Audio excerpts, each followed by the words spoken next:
नमस्कार दोस्तों, हर्षित द्विवेदी एजुकेशन में आपका स्वागत है। मेरा नाम है विनीत सागर।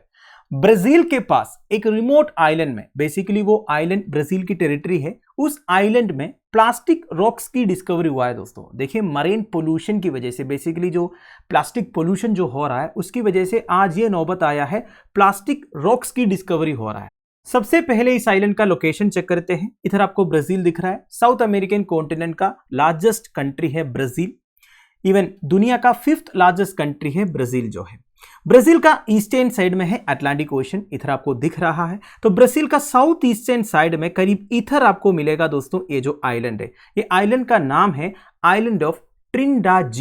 एक्चुअली लिखा है ट्रिनिडेड करके, पर actual Portuguese pronunciation is island of Trinidad. तो इस आइलैंड का कुछ जियोलॉजिकल फीचर्स डिस्कस करते हैं। Trindade Island is the easternmost and most remote point in Brazilian territory, located about 1,140 km from the southeastern state of Espírito Santo। तो इधर आपको दिख रहा है दोस्तों south eastern state of Espirito Santo जो है, इधर से करीब 1,140 किलोमीटर ईस्टर्न साइड में है ये जो आइलैंड है। जैसे मैंने आपको पहले बोला, ये आइलैंड एक ब्राजीलियन टेरिटरी है। जैसे कि इंडिया का ईस्टर्न साइड में अंडमान निकोबार आइलैंड्स है ना, अंडमान निकोबार आइलैंड्स जो है इंडियन टेरिटरी है, इसी तरह ये जो आइलैंड है ये ब्राजीलियन टेरिटरी है। Trinidad suffers owing to volcanic activity under the Atlantic Ocean about 3 million years ago. तो बेसिकली अटलांटिक ओशन के नीचे काफी सबमर्सिबल वोल्केनोज है, ये बात आपको मालूम होगा। तो ऐसे एक वोल्केनो का इरप्शन की वजह से, वो भी 3 मिलियन ईयर्स एगो, इरप्शन की वजह से ये आइलैंड फॉर्म हुआ था। तो इस आइलैंड में many species of native flora and fauna आपको देखने को मिलेगा, लाइक सी बर्ड्स है और भी कई सारे मरीन क्रीचर्स है। Trinidad is known for being one of the most important conservation and nesting spots. एक तो देखिए ये कंजर्वेशन स्पॉट्स हैं, ब्राजीलियन गवर्नमेंट की तरफ से इस आइलैंड को कंजर्व करने के लिए काफी सारे मेजर्स ऑलरेडी ले चुका है। And this is a nesting spot also. Nesting spot मतलब क्या होता है? देखिए आपने अरिबाडा के बारे में सुना होगा। अरिबाडा क्या होता है? अरिबाडा इज ये स्पेनिश वर्ड। अरिबाडा का मतलब होता है नेस्टिंग साइट्स, जहां पे ये सी टर्टल्स अंडे देने आते हैं ना दोस्तों, वो जगह अरिबाडा बोलते हैं, उनका जो नेस्टिंग साइट्स है।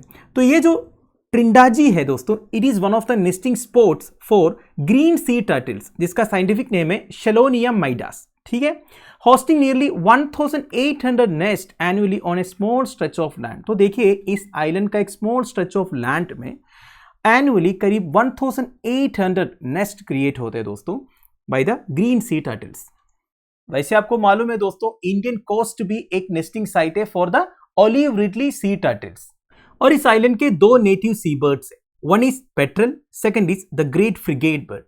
ये सी बर्ड्स की स्पेशलिटी ये है दोस्तों, ये केवल आपको इस आइलैंड में ही देखने को मिलेगा, पूरे अटलांटिक ओशन में ये सी बर्ड्स नहीं है।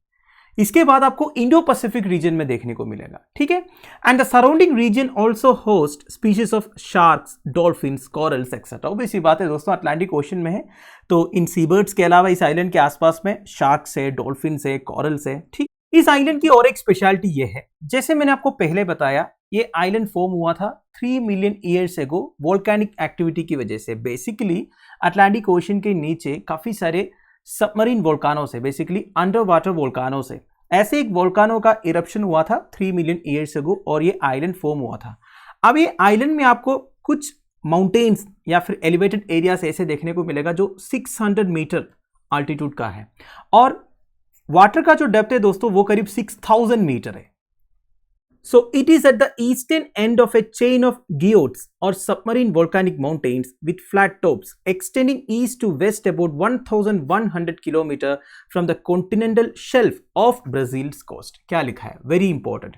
आपने ज्योग्राफी में गियोड्स के बारे में पढ़ा होगा। गियोड्स मतलब क्या होते हैं दोस्तों? बेसिकली जो अंडर वाटर माउंटेन्स रहते हैं ना, इन्हें गियोड्स कहते हैं। इस केस में जो सबमरीन वोल्केनिक माउंटेन्स है, अटलांटिक ओशन के नीचे जो वोल्केनिक माउंटेन्स हैं जिनके फ्लैट टॉप्स है, इसे गियोड्स कहते हैं। ठीक है, तो देखा जाएगा तो ब्राजील का कॉन्टिनेंटल शेल्फ में से, ये कॉन्टिनेंटल शेल्फ आपको दिख रहा है, इधर से कम 1100 किलोमीटर तक इस तरह के वोल्केनिक माउंटेन्स का या फिर गियोड्स का एक चेन है। तो इसमें सबसे लास्ट वाला एक्सट्रीम एंड वाला माउंटेन या फिर आइलैंड है दोस्तों, ये जो ट्रिनिडाद आइलैंड है। इस आइलैंड को पहली बार साइट किया था 1502 में by a Portuguese sailor and 1730 तक इस आइलैंड को इनहेबिट किया गया था, जब अजोरियन कम्युनिटीज इस आइलैंड को कॉलोनाइज किया था। पर अजोरियन कम्युनिटी इस आइलैंड को कॉलोनाइज करने में अनसक्सेसफुल रहा दोस्तों, और वो इस आइलैंड को छोड़ के चले गए, पर उन्होंने अपने कुछ डोमेस्टिक एनिमल्स को भी उधर छोड़ के चले गए, जैसे कि गोट्स हो गया, पिग्स हो गया। साइंटिस्ट का कहना यह है दोस्तों, इन्हीं गोट्स एंड पिग्स की वजह से आज इस आइलैंड में कोई वेजिटेशन नहीं है। देखिए, कोई भी एक इकोसिस्टम में फूड चेन या फिर फूड साइकिल प्रॉपर तरीके से फॉलो नहीं होगा तो क्या होगा, एक एलिमेंट जो है कंप्लीटली एलिमिनेट हो जाएगा। तो इस आइलैंड में केवल हेर्बिवोर्स थे जो इस आइलैंड के पूरे वेजिटेशन को खा लिया। उन हेर्बिवोर्स को कंज्यूम करने के लिए कोई कार्निवोर नहीं था। ठीक है, तो साइंटिस्ट का कहना यह है आइलैंड का ओरिजिनल वेजिटेशन खत्म होने का मेजर रीजन इस आइलैंड में अजोरियन कम्युनिटीज ने जो गोट्स एंड पिग्स को छोड़ के गए थे वो है। वैसे ये अजोरियन कम्युनिटी मतलब जो पोर्चुगीज अमेरिकन है। देखिए, आपको मालूम है ना, ब्राजील एक पोर्चुगीज कॉलोनी था। ठीक है, तो अजोरियंस मतलब बेसिकली पोर्चुगीज अमेरिकन को आप बोल सकते हैं। ठीक है, and currently this island is a protected area not inhabited by any humans except for a small Brazilian navy crew which overseas the waters. It is also free of tourist activity. बहुत अच्छी बात है दोस्तों, अब इस island में किसी भी तरीके का इनहैबिटेशन नहीं है, केवल ब्राजीलियन नेवी के कुछ क्रू रहते हैं दोस्तों जो इस आइलैंड को ओवरसी करते हैं। बेसिकली सिक्योरिटी पर्पस के लिए ब्राजीलियन नेवी के कुछ पर्सनल है और कोई ह्यूमंस इधर नहीं रहते हैं, एंड कोई टूरिस्ट एक्टिविटी भी अलाउड नहीं है। अब हम डिस्कस करेंगे ये प्लास्टिक रॉक्स कैसे फॉर्म हो गया रिमोट आइलैंड में। देखिए, रिमोट आइलैंड में ऐसा कुछ नहीं है कि प्लास्टिक रॉक्स फॉर्म नहीं हो सकता, क्योंकि ये जो प्लास्टिक वेस्ट है ये कहीं से कहीं तक भी पहुंच सकता है कि नहीं। ये तो फ्लोट करते हैं, ओशियानिक करंट्स की वजह से कहीं तक भी पहुंच जाएगा, है कि नहीं। सबसे बड़ा प्रॉब्लम प्लास्टिक पोल्यूशन से यह है दोस्तों, ये जो प्लास्टिक प्रोडक्ट्स है ये ब्रेक डाउन होता है over the period of time, और ये छोटे छोटे पार्टिकल्स में बदल जाएंगे, जैसे कि माइक्रो प्लास्टिक्स हो गया, उससे भी छोटा नैनो प्लास्टिक्स हो गया, है कि नहीं। और ये छोटे छोटे पार्टिकल्स को marine organisms like fish, crabs etcetera ये कंज्यूम करते हैं। जब इन फिश को, क्रैब को या और कोई मरीन ऑर्गेनिज्म को ह्यूमंस कंज्यूम करते हैं तो हमारे शरीर में भी ये प्लास्टिक्स पहुंच जाएंगे। ठीक है, तो पराना यूनिवर्सिटी के जियोलॉजिस्ट का कहना यह है दोस्तों, जिन्होंने इन रॉक्स को डिस्कवर किया है, इन्होंने बोला ये जो प्लास्टिक वेस्ट है ये ओशियानिक करंट्स की वजह से ये आइलैंड तक पहुंच गया, और ये प्लास्टिक धूप की वजह से मेल्ट हो गया और रॉक्स के साथ ये जुड़ गया।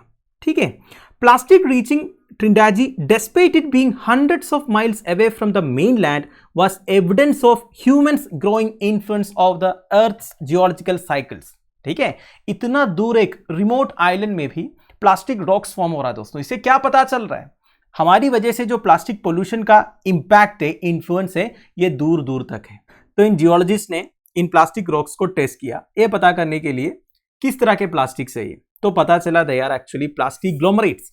प्लास्टिक ग्लोमरेट्स मतलब क्या होता है दोस्तों, देखिए, they are made of a mixture of sedimentary granules and other debris held together by plastic. Basically देखिए, प्लास्टिक पहुंच गया इस आइलैंड तक और धूप की वजह से प्लास्टिक मेल्ट हो गया, और ये पिघला हुआ प्लास्टिक के साथ रॉक्स और छोटे छोटे जो पार्टिकल्स है, सैंड हो गया, ग्रैन्यूल्स हो गया, ये सब जुड़ गया।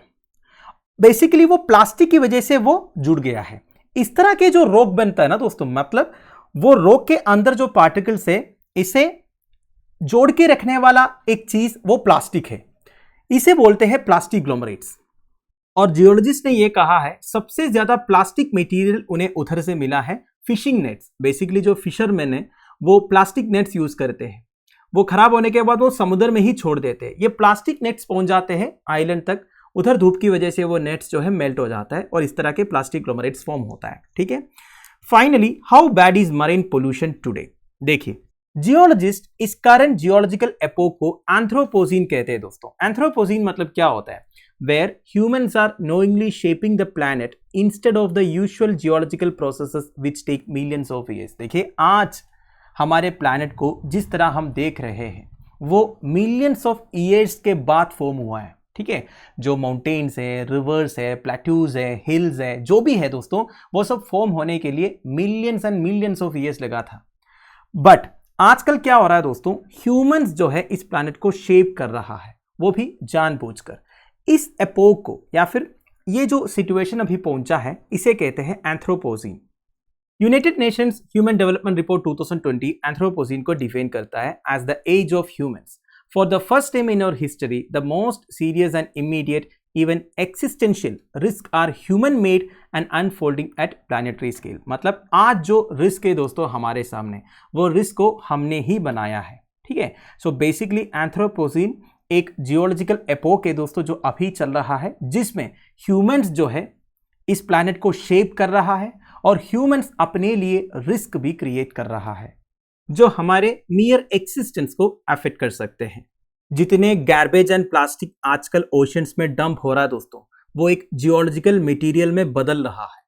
देखिए, नॉर्मली एक जियोलॉजिकल मटेरियल बनने में मिलियंस ऑफ ईयर्स लगता है, पर हम जो प्लास्टिक एंड गार्बेज समुद्र में फेंक रहा है वो थोड़े ही दिनों में एक जियोलॉजिकल मटेरियल बन रहा है जो अर्थ का जियोलॉजिकल रिकॉर्ड्स में प्रिजर्व हो रहा है, जो हमारे लिए बिल्कुल सही नहीं है। केवल हमारे लिए नहीं, जितने ऑर्गेनिजम्स है दोस्तों इस दुनिया में, उन सब के लिए ठीक नहीं है।